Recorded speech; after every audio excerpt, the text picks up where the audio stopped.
Hey guys, welcome back to my channel. My name is Timikemza James.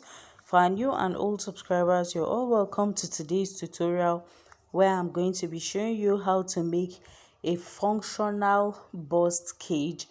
So on this bust cage, I'm going to be using a regular princess dart bustier. So it's not going to be like a cup or individual cup sizes, just like you can see in this picture. So what I'm going to be using is my regular cut out princess dart. If you don't know how to do that, I'm going to be dropping a link in the description for how to cut out a princess dart.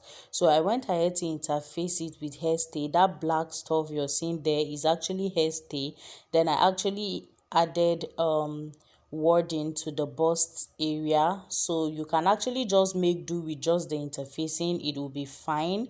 So I'm going to go ahead and sew my bustier side, that's joining the center front to the two side fronts, so that it gives me the regular bust area or bustier.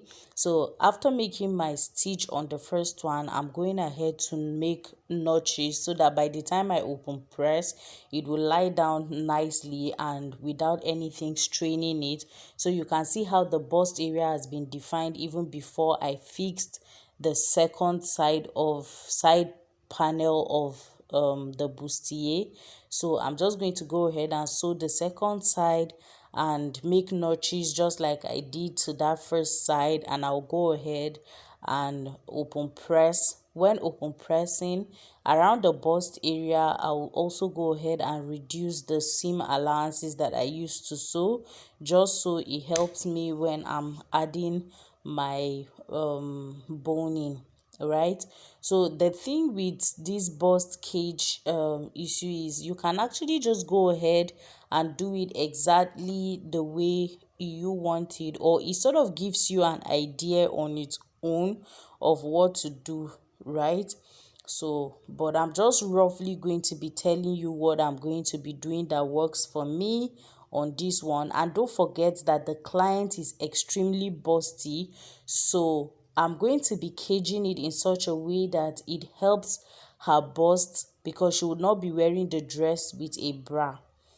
Now you can go ahead and see how this bust area is now, because the client, I emphasize, she is extremely busty, so she wants absolute support without the use of a bra on her body. So that's the support we are going to be giving her. So this is what it looks like right now. So I'm going to be showing you the point where I'm going to be boning. First, I'll be boning the seams like so, the right seam, the left seam, and then the middle seam, and I'll be boning those sides from top to down, reasons being that it will also give her a support on her abdomen region, so it will hold that point as well. Then from her underbust towards her armhole, I'm going to be making lines using a marker on that. So that's one of the main reasons why I had this white wording inside there, so it gives stability there as well as help me with the lines of my marker. So from one side of the armhole heading towards the underbust, exactly on the underbust, till the other side of the armhole, I'm making a line there. Then I'm making another line on the center down to the hem. Now the line on the center, I'm going to be boning it down to the hem as well, just like the side seams. Then I'm making another mark again from the armhole area coming downwards towards the underbust as well.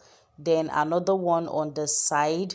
So naturally you just see where you need to like make lines. You know how if you've seen if you watch Botched and all of that, you know how they mark, doctors sort of mark out where they want to take out fat on a body. That is just what you're going to be doing on these garments. You're going to be making those marks where if you feel like it needs support. Now I just marked these lines like this, but I'm not exactly following those same lines, because as I was sewing, I sort of figured out some other places that I would love to add my boning. Yeah. So I just ended up doing that, and I ended up making my bonings instead of just those straight lines from up till down.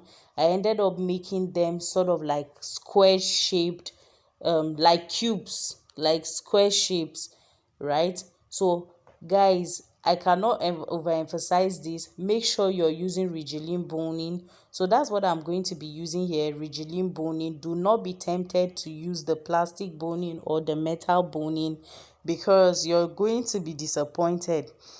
So just go ahead and use Ridgeline boning. Then you measure 1 inch from the topmost side, because that 1 inch is going to be the allowance where I'm going to be joining the lining to the main dress. So I need that 1 inch there, and you don't want boning choking the person, so I'll use ½ inch for joining and just 1 inch allowance so that it laps on her body very well. Then I'm going to go ahead and use a masking tape to seal the edge of my boning before I place it on the 1 inch mark, and I go ahead and sew.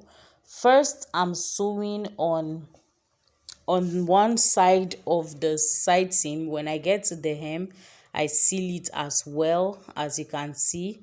So you do, I made 2 stitches on each boning piece, so you can see it's coming out nicely. And guys, I just wish this speed that you're seeing here is actually the real thing. It is not. This takes a lot of time, as you would need to be sewing gradually. Like, this is one of the most gradual sewing I think you would ever do. And as well, it's time consuming overall. Just this bust cage, it took me almost an hour to do it. So you just make sure you do it gently, especially these ones that curves like this. That's the one from one armhole towards the underbust to the other armhole. It takes time and it takes patience, because it's a curve. So, and our boning is a straight line, so it was a little bit difficult to do that point. But when you're gradual enough, you'll get through with it. And let me warn you, there's going to be a lot of thread cutting and you fixing it back on your sewing machine. So do not feel like your sewing machine is bad. There's nothing wrong with it. So you can see, after that, I just went ahead to just continue sewing till I made my squares like this. So I have like 4 to 5 lines, as I have about 5 lines in all, right? So after I was done, I went ahead to sew my lace part, just like my center point to my side point and then the other side point. So what I did is I cut out 3 fabrics from that bustier. I have my satin layer, which is my interfacing. I have my lining layer, which I'll be sewing later and also off camera. Then I have the lace layer, which afterwards I trimmed out the excesses on the lace. The reason why I'm doing this lace separately is because I'm going to be lining it over the interfacing to sort of reduce the lines going on, the visibility of the sewing lines going on the interfacing, just like you can see me do. So I laid the lace layer on the interfacing and pinned it down, every seam line matching the seam line on the interfacing as well. So because it's lace, I'm sort of stretching it gradually. Then I'll go ahead and sew it down, ensuring that it's not gapping anywhere.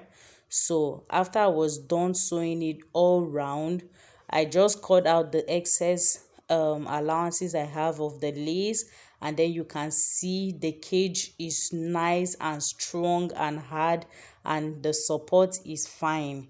So you can see what the interior looks like. Make sure you tape every point that you're cutting out boning from there. So I'm going to do the same thing on my lining, then I'll bring it over to match on the right side, facing right side. Then I'm going to close off the neckline and from there I top stitch, then I go ahead and complete the entire dress, which is not the most important thing on this video. It's just how to do this bust cage that I'm more worried about. So by the time you're done, I mean, this is what it will look like. So you can see when you lie it down like so, it creates that sort of wide room that you can see that will accommodate her bust. And that is it about this video. If you enjoyed it, please give me a thumbs up, share this video with your friends, subscribe and hit the notification bell. See you in my next video.